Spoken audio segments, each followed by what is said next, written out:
Fala, povo de Deus, a paz do Senhor, aqui com você em mais um Centralcast. Boa noite, boa tarde, bom dia, não sei qual horário que você está assistindo aí. Chega mais, hoje a gente tem um super episódio e quem está comigo aqui também é Fernanda. Fernanda Corsan com vocês. Como é que vocês estão? Um abraço aí pro pessoal de Parque Guarulhos, Novo Jockey, todas as nossas congregações que têm participado com a gente aí, têm estado junto. Um beijão, um abraço para vocês aí. E fiquem com a gente até o final. Já peço para você se inscrever no nosso canal, curtir esse vídeo, compartilhar nas suas redes sociais e também seguir a gente lá no Instagram, Centralcast Campus. Você vai ser abençoado com certeza. Isso aí, gente. E hoje, irmãos, a gente tem um testemunho impactante. E como a Fernanda já fez esse pedido, gente, compartilhe isso daí. Porque hoje você vai sentir um pouquinho, um gostinho, vai ver, né, o poder, né, de transformação do evangelho. O que Deus é capaz de fazer na vida de uma pessoa. E hoje, quem está aqui conosco, nosso convidado é Diácono Bruno. Fala aí, Bruno, a paz do Senhor. A paz do Senhor, Jabes, Fernanda. Desde já quero fazer o meu agradecimento, primeiramente ao Senhor, por essa oportunidade que com a igreja está abrindo as portas para a gente relatar, falar dos feitos, da bondade do Senhor na nossa vida. Desde já também agradecer ao pai da casa, o pastor Elias Moreira, porque não há palavras, né? Outra vez ano passado, estive no gabinete dele e passou o aniversário. Foi tranquilo? O gabinete foi tranquilo? Foi tranquilo. Assim, eu não pude levar um presente. Sobreviveu, né? Sobrevivei, mas eu levei a minha gratidão, eu cheguei até ele e falei que eu sou grato pela vida dele, pela vida da esposa, pelo carinho, porque eu achei um homem, segundo, um pouco parecido com José. Um espírito de sabedoria, de direção, qual me ajudou a chegar até aqui. Amém. Amém. Glória a Deus. Aí conta pra gente um pouquinho, Bruno. Assim, a sua origem, assim, como é que foi o seu crescimento, seu desenvolvimento, assim, de forma resumida, mas como é que se deu?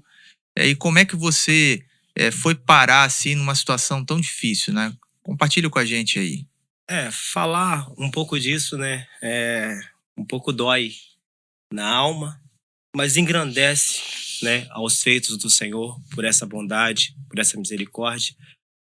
A minha avó, ela é de Minas, né? O meu avô é aqui do Morro do Coco. Criaram uma família, formaram uma família, um lar um pouco católico, né? Mas, assim, um católico sem prática.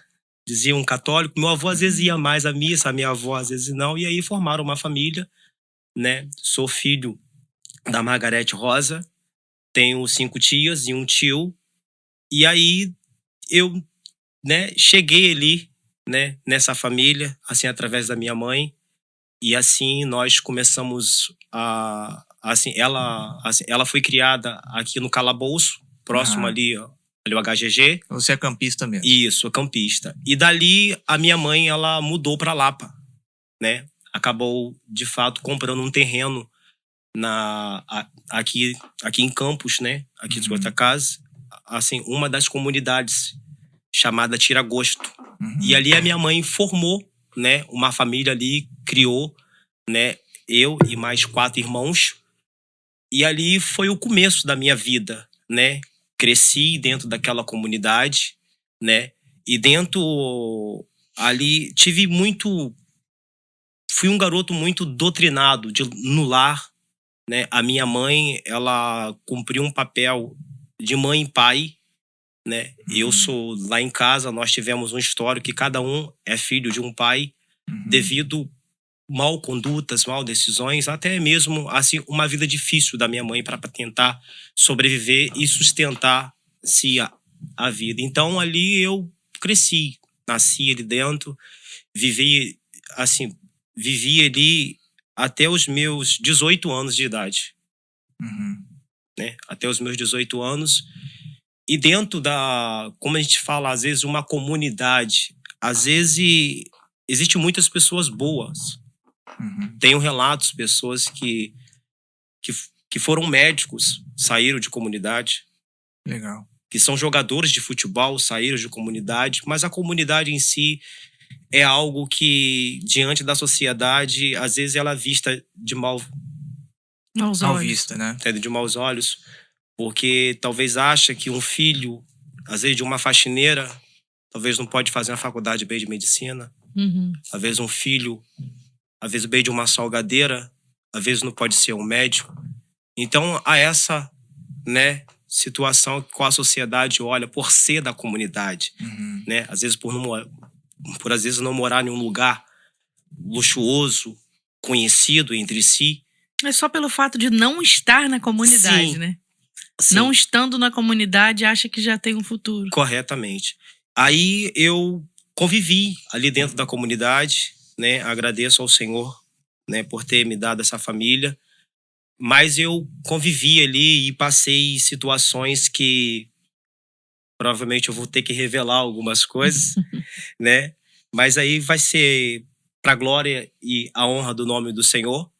E ali a minha mãe, ela começou assim, a trabalhar em casa de família para poder sustentar Quantos Ah, filhos no total eram? os 4 4 filhos. filhos. Eu sou o caçulo, né? A minha mãe, ela trabalhava durante o dia, ficava à noite, chegava em casa. E ali eu fui vendo, né? Crescendo. A minha mãe me levou à escola, entendeu? Passei todo o período da creche, escola, tive um bom ensino, graças a Deus. Mas dentro da realidade em si, da comunidade, encontrei um grande desafio, que foi a vida do crime, que foi a vida do tráfico. Que qual da minha janela, da minha casa, eu olhava a minha realidade familiar. Uhum. Mas existem famílias como a minha, completamente hoje perdida. Um lar completamente dividido. Eu tenho no meu coração que uma família curada é uma igreja vitoriosa. Então eu não tinha uma base familiar. Por ver a minha mãe, mesmo naquela dedicação, mas uma vida sem crença, uma vida sem obediência, uma vida completamente certos desafios em si, e às vezes ela não Desregrada, né? Isso, não poderia passar uma base, porque eu tô diante de pessoas que talvez tiveram uma oportunidade de ter uma família sólida, de ver um pai, No uma período mãe. que sua mãe estava trabalhando, com quem que vocês ficavam? Ficava com a minha tia e ter uma irmã Mas mais essa velha. tia tinha aquele cuidado, aquele Sim, zelo de sim, mãe, sim. de vigiar, de ver Sim. com quem que tá andando. Sim, a minha tia Maria, o nome dela, sim. Né? Então aí a minha mãe, ela se perdeu um pouco, e em relação a esses momentos dela, a minha mãe se envolveu também com a feitiçaria e se envolveu com a prostituição e também conheceu o mundo do crime.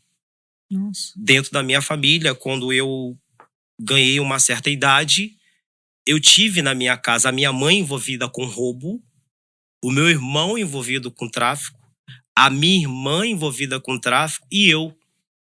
Então, a minha família, a minha realidade era uma tempestade. Por dentro de um lar completamente Destruído, né? destruído. E você acha que todo esse complexo histórico familiar que você teve, mais a influência externa, isso aí era praticamente um empurrão para que você seguisse um caminho semelhante? Sim, sim. Tive um padrasto o primeiro presente que eu ganhei da minha mãe, um carro de bombeiro muito grande, eu vi o meu padrasto quebrando aquele brinquedo na cabeça da minha mãe. Meu Deus. E aquilo me revoltou. Você lembra quantos anos você tinha nessa Eu época? tinha uns 8 anos de idade. Aquilo me revoltou. E ali, por ver também algumas cenas, a minha mãe, assim, envolvida com rituais, chegando em casa de madrugada, vestida de branco, com roupa de São Jorge. A minha mãe chegou em casa uma vez tão possessa que ela me acordou, eu dormindo, pegou uma garrafa de óleo e quase me matou sufocado com a garrafa de óleo. Meu Deus. Por sorte, assim, os vizinhos perceberam os gritos, né? E ali, os cantos que ela estava cantando, os cantos completamente, talvez lá do candomblé que ela se frequentava, e vieram, porque já sabia que aquele horário entre meia-noite, 2 horas da manhã, minha mãe chegava, né, com algumas pessoas, e ela talvez chegou ali, talvez em casa, determinada. Você chegou a entrar nessa parte junto com a sua mãe? Cheguei sim, né? Dentro da comunidade, assim, as crianças não têm recurso, Então, dentro da comunidade, assim, havia feiticeiros que Cosmo Damião, final de ano, fazia uma festa e as crianças, às vezes, era levada atrás de um bolo, e às vezes ali naquele momento muitas crianças eram batizadas com entidades, com rituais. E eu cheguei a frequentar, não me envolvi completamente, mas participava de algumas reuniões, tal, mas graças a Deus não foi a minha praia.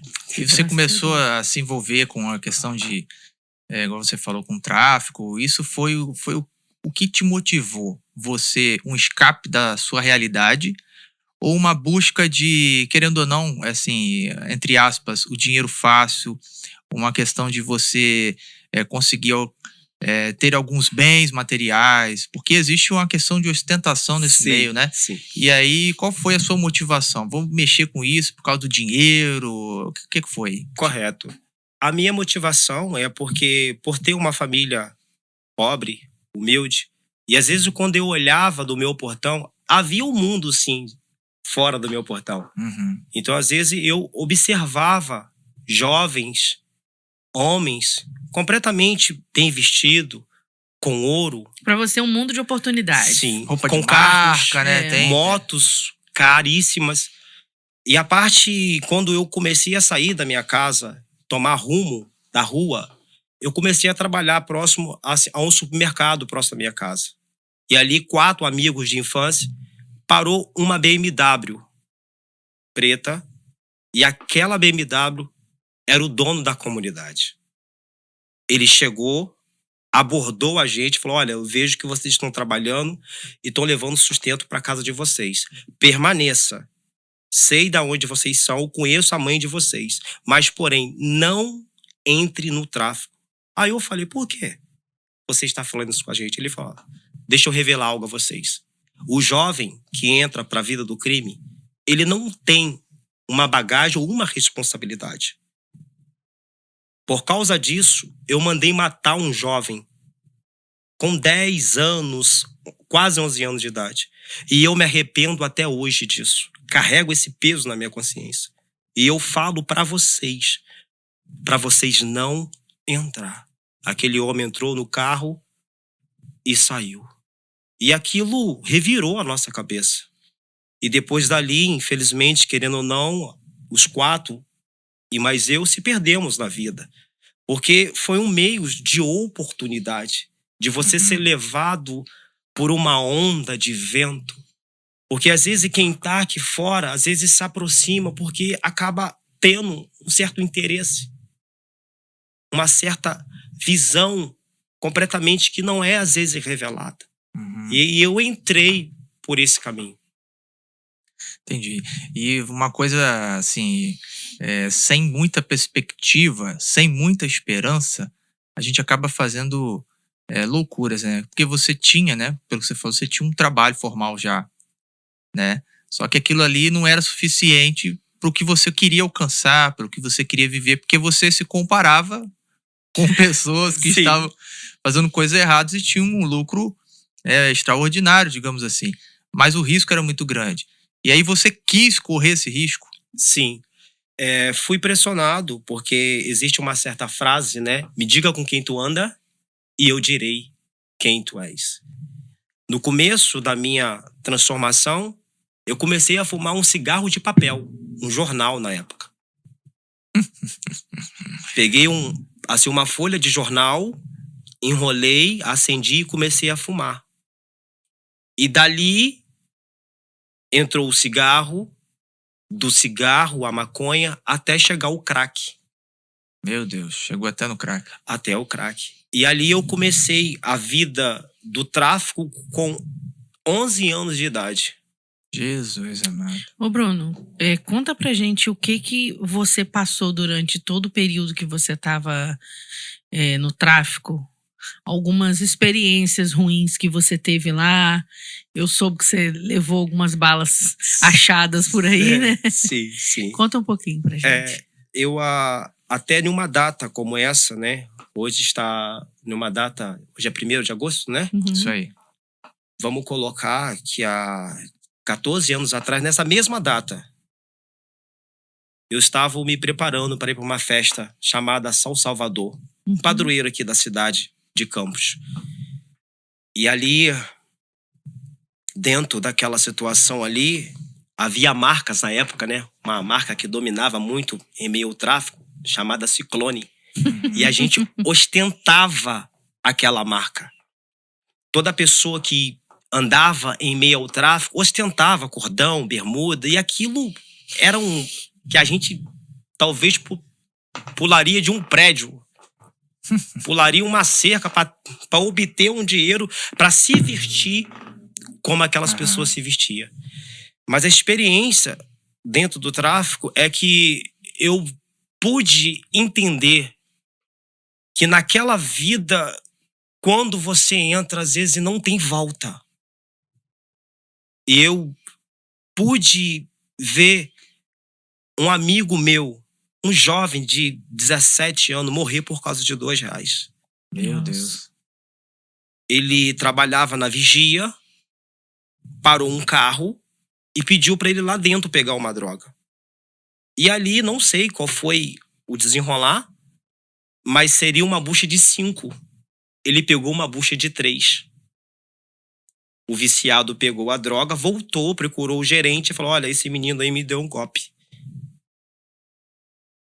Pegaram aquele menino da vigia, levaram para dentro de um barraco, bateram e mataram, e ali executaram no Paraíba, próximo da comunidade. Meu Então, Deus. esses são os relatos. Porém, trago outra revelação, que nesse período dessa data, né, eu saí de casa para conduzir essa festa e a minha mãe, ela teve um pressentimento e falou: filho, não vá nessa festa, porque eu estou percebendo que vai acontecer alguma coisa.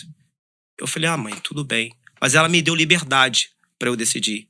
Peguei a camisa da Ciclone, uma calça branca, um Nike, uma touca. Não tinha luz em mim. Dava medo de olhar para mim, porque a maldade e a crueldade, as trevas tinham dominado o meu coração. Eu estava numa escola, trago um relato sobre isso também, que eu peguei um lápis, afiei bastante a ponta e fui no braço de uma colega e enfiei. Meu Deus. Misericórdia. E aquela menina, quando ela me via, ela corria, parecia que eu era um bicho, algo do outro planeta. E às vezes ali eu tinha um amigo que ele tinha posse de armas, tinha autoridade para armas ficar na mão dele, e a gente saía à tarde, ia no centro, pegava 2 armas, botava na cintura e ficava andando no centro, ia na frente da escola para poder mostrar que a gente possuía um poder, que a gente poderia ter um domínio sobre alguma pessoa. Mas saindo desse relato, entrando pro período da festa, foi ali que eu tive uma grande experiência. Me preparei, cheguei na festa, fumei, cheirei, e ali havia um boato, porque a gente era de uma facção e havia outra facção chamada aqui a Balieira, que é aqui a pecuária, essa comunidade aqui. E ali havia uma briga de galera, assim, uma facção, e nós recebemos um alerta dentro dessa festa que havia um bonde. Na época era se formado um bonde em meio a essas gangues, e foi dado um alerta na festa que a gente poderia ir para um lugar que tinha uma turma aguardando, e aí foi falado que era aqui na Ponte da Rosinha ali, naquela Ponte do MEI. Nós saímos da festa, provavelmente havia quase 200 pessoas. Meu Deus. E eu entrei naquele meio, seguimos. Quando chegamos lá no ponto que foi informado, era um alerta falso, não tinha ninguém. Nós voltamos para a rua e eu, no meio daquela monte de gente, eu tinha apenas 14 anos de idade. Já estava como linha de frente de briga. Meu Deus. Apenas 14 anos. E quando nós ganhamos aquela rua atrás Você da era casa bravo mesmo, hein, rapaz? Que desse tamanho aí. Não sei de onde vinha essa tanta força. Meu Deus. Aí quando eu ganhei aquela rua, com aquelas quantidades de pessoas, um vigilante de rua parou a multidão. Aquela pessoa ali que a gente estava fazendo alvoroço, e eu não ouvi nada. Eu só ouvi quando o pessoal parou. tinha fumado, estava ciente da situação Uhum. que estava conduzindo ali. E quando eu fui ouvir, só ouvi um disparo no meio da multidão. E quando eu fui perceber, aquele disparo me atingiu. Eu não senti mais nada. Uhum. Meu corpo entrou completamente em uma dormência, caí no chão e fiquei apagado. Mas o que eu vou revelar aqui agora é que no momento que eu sofri aquele acidente, aquele tiro, eu desci, eu me vi descendo em um abismo, em um túnel. E naquele túnel parecia uma televisão, uma tela enorme. E eu comecei somente a clamar: Jesus, não me deixa eu morrer, porque eu tenho apenas 14 anos. E parecia um filme, naquele filme ali, naquela tela, eu me vi todas as minhas crueldades. Meu Deus. Todos os atos que eu fazia. E quando eu comecei a clamar o nome de Jesus, aonde eu estava descendo, eu comecei a flutuar, a voltar novamente, a subir. E quando eu acordei, eu vi o meu irmão do meu lado chorando, dizendo, gritando: eu falei pra você que não era pra você ir. Falei pra você. Ele tava com você. Ele tava ali sim no meio. Aí eu apaguei, desmaiei novamente. E quando eu acordei, já estava entrando o Ferreiro Machado. Uhum. Apaguei novamente. E quando acordei, estava na mesa de cirurgia, eles rasgando a minha roupa. Onde foi o tiro? Nas costas. Nas costas. Né? E devido a isso aí, eu fiquei 2 meses internado e fiquei 1 ano e meio. Foi um tiro só? Um tiro só. 1 ano e meio, quase 2 anos sem poder andar. Meu Meu Deus. Deus. Saí do hospital, né, na cadeira de roda, eu não conseguia segurar uma colher. Saí Meu com os Deus. dedos, os nervos completamente atrofiados. E a minha mãe desesperada, mas ali dentro, Deus também me deu um sinal. Porque foi uma noite que eu chorava muito. A minha mãe foi para casa pegar algumas coisas, roupa, tomar um banho. E quando foi às 8h30, quase 9h, entrou 2 rapazes e me perguntando por que eu estava chorando. Aí eu falei para ele que eu estava chorando porque eu não estava sentindo as minhas pernas. Tinha sofrido um acidente e aqueles 2 homens chegaram e falaram comigo: olha, a sua lágrima, ela foi ouvida. Deus mandou a gente vir aqui te dizer que Ele vai te levantar dessa situação e vai mudar a tua história. Glória a Deus. E de repente eu apaguei, dormi. E o mais impactante é que de manhã cedo entrou a enfermeira e perguntei a ela o relato de ontem. Ela falou: filho, é impossível alguém ter entrado aqui ontem. Porque tem um guarda na porta, um polícia na porta. Porque o teu relato, ninguém sabe quem foi quem te deu o tiro. Não foi passado pra gente. Só ficamos sabendo que você foi ferido, entendeu, numa festa. É impossível alguém ter entrado aqui. Meu E Deus. aquilo ali me marcou. E aí, irmão, ficou alguma sequela, né, desse acontecimento, dessa fatalidade? Você falou que no princípio ali estava com dificuldade até de firmeza nas mãos, mas você ficou com alguma sequela por causa disso? Fiquei. O médico que me tirou ali a bala, né? Ele também chegou para poder, assim, que eu conhecê-lo. Não sei o nome, mas ele chegou de manhã cedo, falou que a operação tinha sido sucesso, que toda a bala tinha retirado e que eu ia passar um período, um momento, né? Mas ele falou algo interessante. Ele falou: rapaz, você é um milagre de Deus. Glória a Deus. Você é um milagre de Deus, porque a bala que foi lançada foi um calibre 32. Se fosse um calibre 38, eu estava completamente condenado a ficar na cadeira de roda. Entendi. Mas mesmo assim, carreguei.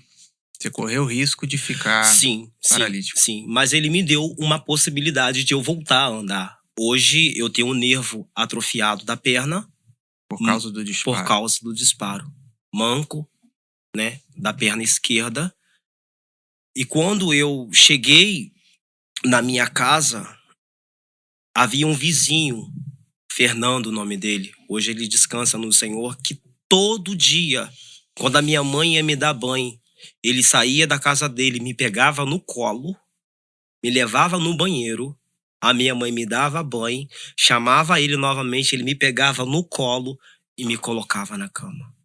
E a minha mãe, o amor de mãe é mãe, né? Ela vendo a minha situação ali, ela começou a fazer massagem nas minhas pernas. Todo dia quando ela chegava. E aos poucos, eu fui retomando os movimentos. Uhum. Comecei a ficar em pé com cabo de vassoura e comecei a me firmar, a voltar um pouco o equilíbrio. E comecei a andar pela casa de bicicleta. Escorado na bicicleta e andando.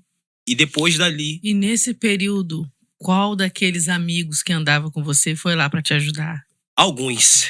Alguns poucos ou alguns muitos? Muitos. Mas o que me chamou a atenção é que entre os amigos de infância, todos eles levaram droga.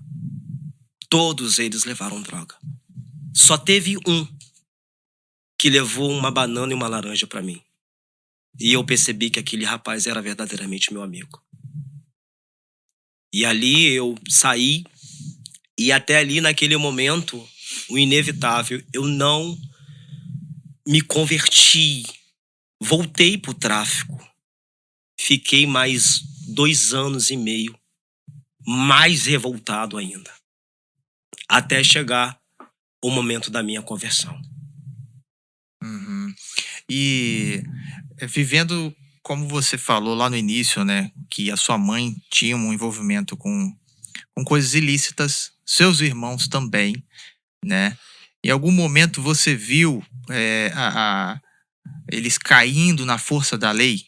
Né? Algumas vezes vocês viu eles sofrendo, né, uma investigação ou talvez sendo conduzidos à delegacia ou quiçá presos? Você chegou a ver isso ali nesse período, né, que você estava vivendo também de uma forma ilícita? Sim, foi um momento difícil para mim. Tive oportunidade de ver 3 vezes a minha mãe dentro de um presídio. Visitar, ver ela algemada. Tive a oportunidade de ver a minha irmã no Bangu, no Rio de Janeiro. O meu irmão, ele já partiu no Senhor, ficou 12 anos preso. Mas tive um momento de muita dor, de ver a minha mãe presa. Sua mãe já chegou a se converter? A minha mãe, ela não chegou a se converter, mas ela tá próximo. Tá no processo. Porque o que ela era para quem ela é hoje já tá quase na porta do céu. E você tem, no caso é você e mais 3, né? Sim. Um já partiu. Sim. E os outros 2? É uma menina? É isso. 2 irmãs, né? Todas as 2 hoje, graças a Deus, através do poder do evangelho que me mudou, todas as 2 outras estão na igreja, são casadas, têm família, Glória a Deus. se libertaram, né? Uma, que é a mais nova, por causa, da transformação da minha vida, ela não chegou a conhecer o tráfico, porque ainda no começo da adolescência dela, eu já estava mudando de realidade de vida. E aí Deus me deu orientação, me deu direção. E como foi que você se converteu?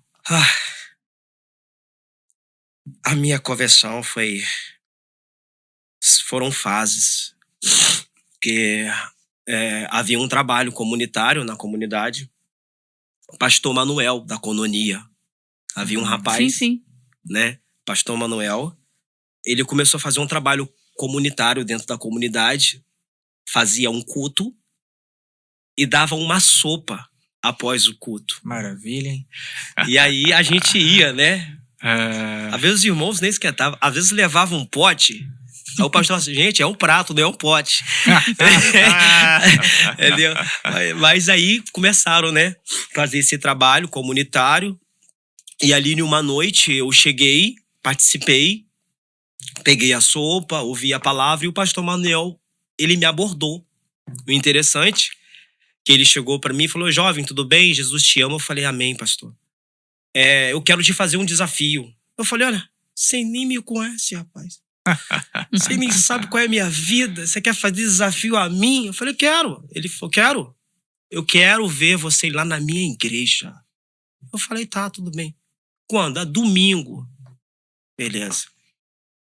Passou, terminou o culto. Uhum. E no domingo, naquela mesma semana, eu apareci lá. Estava, assim, em um relacionamento com uma jovem. A gente também ela era também viciada em droga, Uhum. envolvida em uma vida de prostituição, qual se conhecemos e ficamos juntos. E foi nós dois. E quando eu cheguei naquela igreja, o pastor pregando, ele fez um apelo. E eu fui lá na frente. E quando eu fui lá na frente, eu senti algo diferente. E quando ele... dia você já Sim, não. foi, já... Quando ele me viu, ele falou, olha, o jovem que falou que ia vir, veio. Vem aqui e dá um abraço. E quando os irmãos vieram, me abraçaram, eu me sentia... Eu falei, gente, né? como é que uma pessoa como eu posso ser amado dentro de um lugar desse? E ali, eu creio que o Espírito Santo entrou na minha vida. Que eu comecei a chorar, comecei a me arrepiar. E ali segui a minha vida, e ali eu comecei a ir... No processo, né?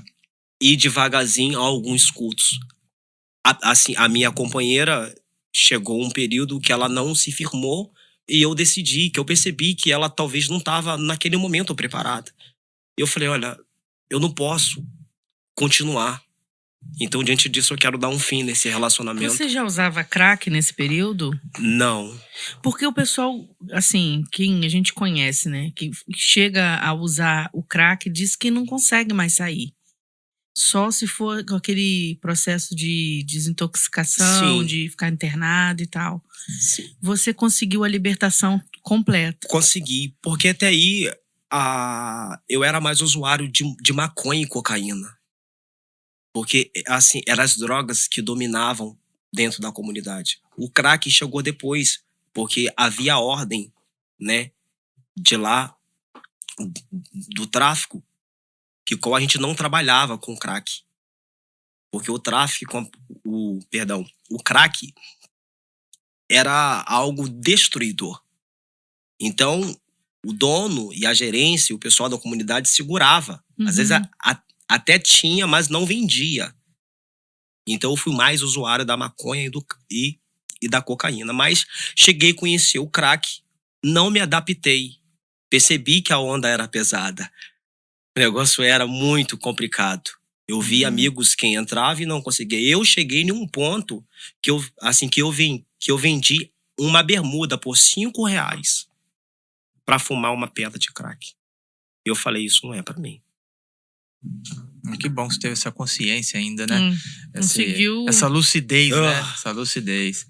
E aí, nesse processo aí, de você começar a frequentar a igreja, né? Como é que foi, assim, esses primeiros passos, né? Porque aí tem a questão de a realidade de casa, a realidade dos amigos, e como é que foi se desvincular de tudo isso para você conseguir se firmar nos caminhos do Senhor? Aí eu tive que fazer prova de mim mesmo. Fumava 20 cigarros de maconha por dia. Meu Deus do céu. Começava 7 horas da manhã e terminava 3 horas da madrugada. A minha casa havia um acesso de pessoas que entravam e saíam. Por a gente ser do tráfico e ter orientações e ter posse de droga e arma em casa e ter um lugar que a gente talvez poderia ser dono da gente mesmo, a minha mãe não falava nada. Meu irmão também participava. A minha irmã também participava. E ali, na minha transformação de vida, eu comecei a diminuir o nível. De 20, 17, 15, até chegar no 0. Quando eu fiquei 3 dias sem fumar, eu entendi que eu não precisava mais daquilo. Você já se deparou com a polícia? Já acordei algumas manhãs pesada, com arma, com droga dentro de um fogão, e a polícia com um fuzil na minha cabeça. Mas, pela bondade de Deus, o Senhor me livrou de cadeia. Eu fui o único da minha casa, da minha família ali, que não fui preso. Mas muitos livramentos. Meu Deus. E aí, como que você, agora convertido, liberto de todas essas mazelas, né? Como é que você se viu assim, pentecostal? Porque eu acho que tem algumas histórias de vida, alguns caminhos que as pessoas trilham, que se não for uma coisa muito intensa, parece que a pessoa não sai. Que verdade. Né? E como é que você se viu, assim, se lançando, pentecostal até a tampa, como o nosso pastor costuma dizer? Porque existe um certo relato, né? Atrás de um glória, existe uma história. Uhum. Então, cada glória que a gente ouve tem uma história, Uhum. né? Então, para eu chegar, né, a receber esse dom, essa dádiva do Senhor, eu tive que determinar na minha vida. Eu estava dentro de um barraco que a gente tinha acesso dentro da comunidade, qual era um lugar que a gente somente guardava drogas e armas. E ali eu fumando, embalando com o primo meu, eu falei, olha, a partir de hoje eu vou mudar. Eu não aguento mais essa vida. Nem se eu for catar latinha, mas para essa vida aqui eu não volto mais. E ali, porque a decisão, ela vem com uma ação. E diz a palavra de Deus, aonde abundou o pecado, superabundou a glória de Deus. E ali eu recebi, comecei a caminhar, tive ajuda. Ninguém consegue nada sozinho. Se eu estou aqui hoje, porque a igreja abriu as portas, fui recebido por essa igreja, fui amado, agradeço todo o corpo dessa igreja, todos os irmãos que abraçaram a minha família, que me abraçaram, assim, louvo a Deus pela vida de vocês dois, por esse canal, por essa oportunidade que o qual está nos dando, da gente poder falar desses feitos, dessas grandezas do Senhor. E ali eu saí do tráfico, e o primeiro serviço que me apareceu foi vender bom bocado, ganhando 40 centavos. E muitos amigos, minha mãe, você não vai aguentar, você vai voltar. Ganhava R$500 por semana. Cheguei a traficar em uma comunidade, no Parque Prazer, um lugar que foi invadido, um território que era de outro comando, nós assumimos, invadimos o lugar lá, e um primo meu me chamou para poder fazer a segurança lá em uma noite, mas eu achei estranho, quando eu cheguei lá, ele me deu um oitão com uma bala.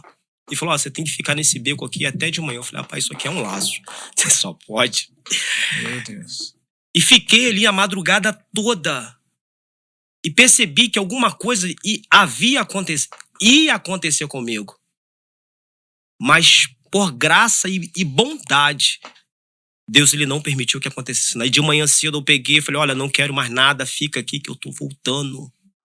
Deixa eu sair daqui logo. Ainda assim, já frequentando a igreja, seguindo, caminhando. Mas aí, né, comecei a frequentar um pouco os cultos da Igreja Batista Cononia. Uhum. Passei também pela Universal, um amigo meu de infância. Hoje ele é pastor da Universal, me ajudou muito. Ele ia na minha casa. O que me ganhou foi a assistência dele. Que ele batia no meu portão todo domingo. Eu falei, mãe, pelo amor de Deus, fala pra ele que eu não tô indo, não. Eu me escondia. Falei, Roberto tá me enjoando muito, mãe. Mas ele me ganhou. Falei, rapaz, não tô aguentando mais, não. Fala, Roberto. Pai, vamos hoje no culto. Falei, pai, você tá muito enjoado, mas eu vou. Aí comecei a frequentar.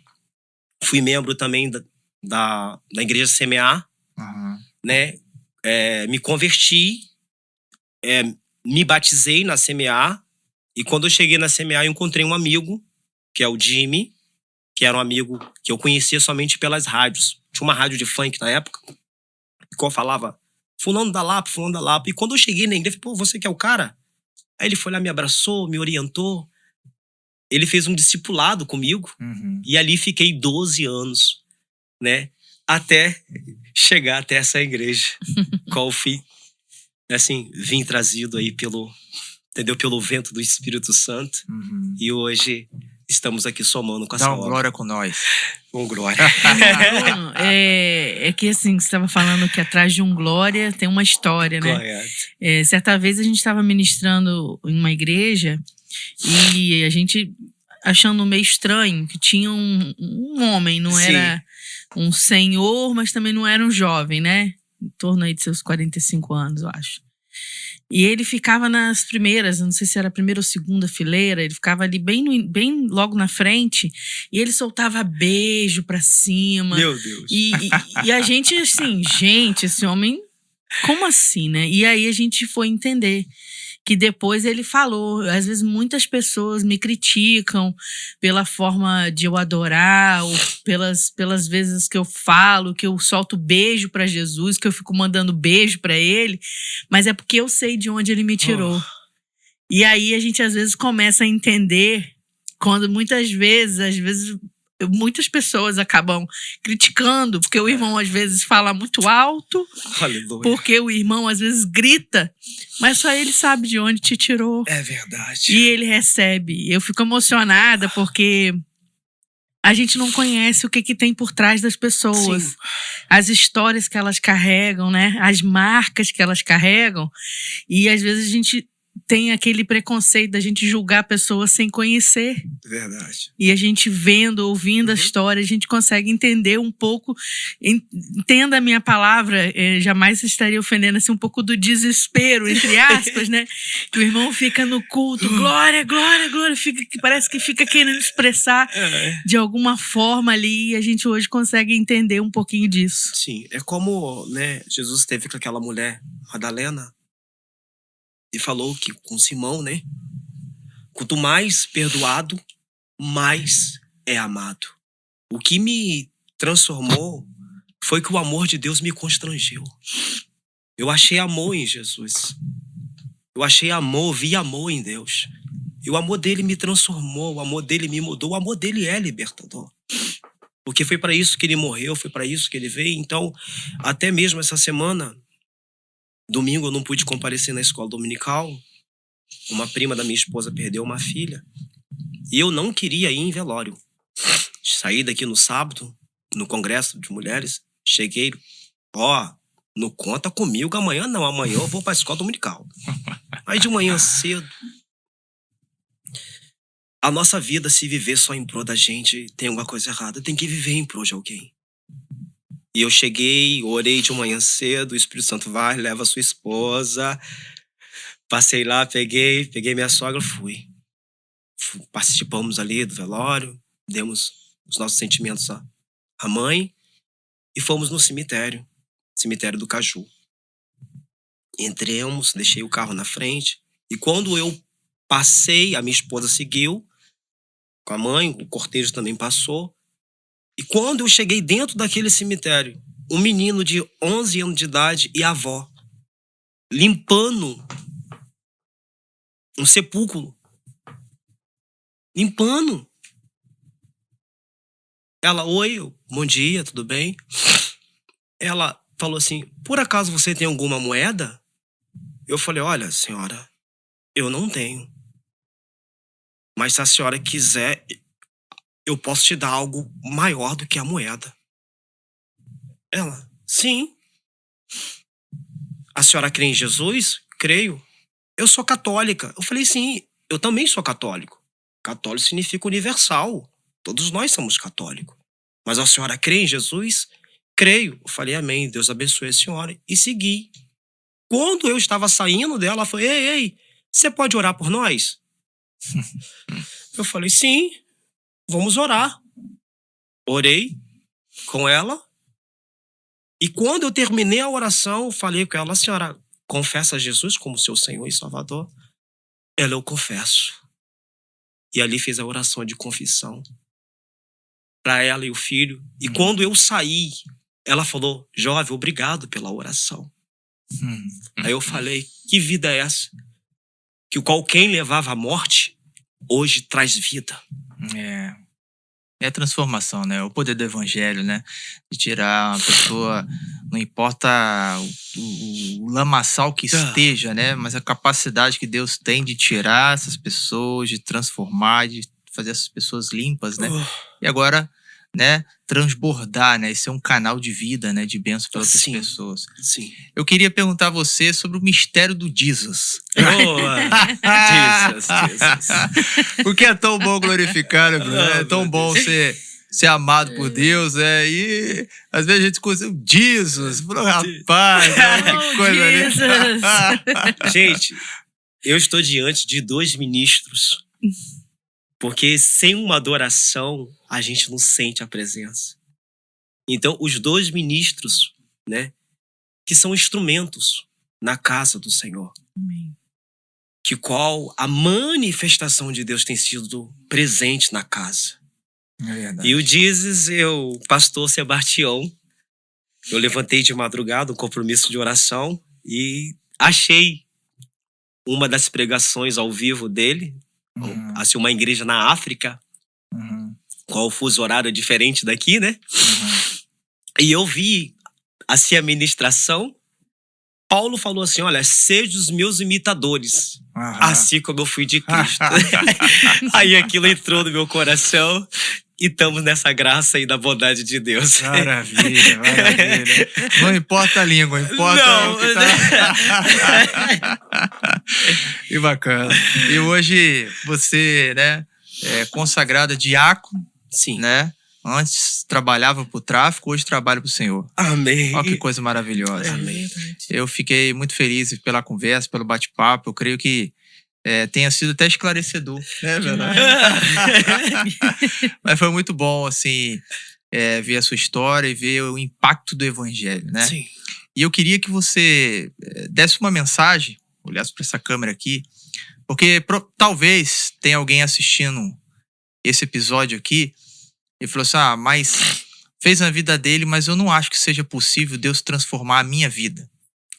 E você tendo, assim, essa vida de um improvável, né? Eu queria que você desse uma mensagem ali, passasse para uma pessoa que está assistindo, talvez, né? Que acha que não seja possível a mudança de vida, mas que Deus pode fazer. Boa noite. Queria, de fato, deixar uma mensagem falando um pouco aqui do relato da minha transformação, dos feitos do Senhor. Mas existe uma palavra que eu guardei no meu coração, se encontra em Ezequiel 36, 26, de qual o Senhor falou ao profeta Ezequiel, que ele daria um coração novo e um espírito reto. A minha mensagem é que a transformação, o poder que há no nome de Jesus, alcance e chega a lares, a vida, porque eu sei que muito perto e também muito longe existe uma mãe que está sofrendo agora por estar vendo teus filhos ou teu filho, a tua família, no mundo do crime, no tráfico, no mundo da prostituição. Mas eu creio e quero liberar uma semente para a senhora, para o senhor. Talvez você que pertence a uma igreja, que talvez frequenta a casa e talvez se encontra em uma situação que para você parece ser impossível que um filho retorne, que um filho seja liberto, mas creia, persevere, não desista. A minha mudança foi algo que a palavra me libertou. Existe hoje instituições, casas de recuperações que ajudam pessoas com problemas de vício, de droga. Se for preciso, mãe, pai, faça o que for preciso. Pelo seu filho, pela sua filha, pelo seu parente, mas não desista. Ministra o amor. Creia no improvável, no impossível de Deus. E que o Senhor venha, através das minhas palavras, alcançar o teu coração. E aonde havia lágrima, possa haver alegria. Amém. Porque a mesma multidão que vê a tua tristeza hoje, essa mesma multidão verá a transformação da sua casa. Amém. Amém. Que Deus abençoe a todos. Mando um abraço para minha família, para todos os meus amigos e agradeço aos irmãos dessa igreja por essa rica oportunidade. Que Deus abençoe sua vida, sua casa, sua família e que essa mensagem chegue ao teu coração. Que possa renascer das cinzas o milagre, que possa renascer das pedras a sua conquista e que o Senhor venha alegrar a bondade da fidelidade, da palavra dele que é fiel sobre nós. Amém. Que Deus abençoe. Amém.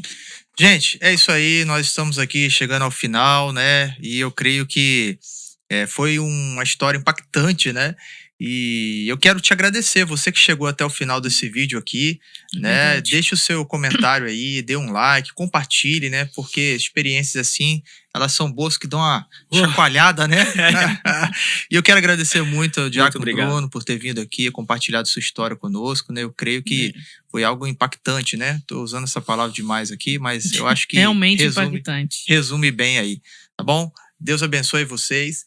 Né, fique ligado com a gente aí, até a próxima. Né? É isso aí, pessoal. E não se esqueça de se inscrever no nosso canal, compartilhar, curtir, que isso ajuda muito a gente a crescer. Quando você compartilha com outras pessoas, você faz com que o nosso canal e a nossa igreja vá para lugares que talvez não iria se não fosse aqui através desse canal. Verdade. Então nos ajude compartilhando, curtindo e se inscrevendo aí e mandando para os seus familiares aí, tá? É isso aí. Obrigada, fique Deus com abençoe. Deus.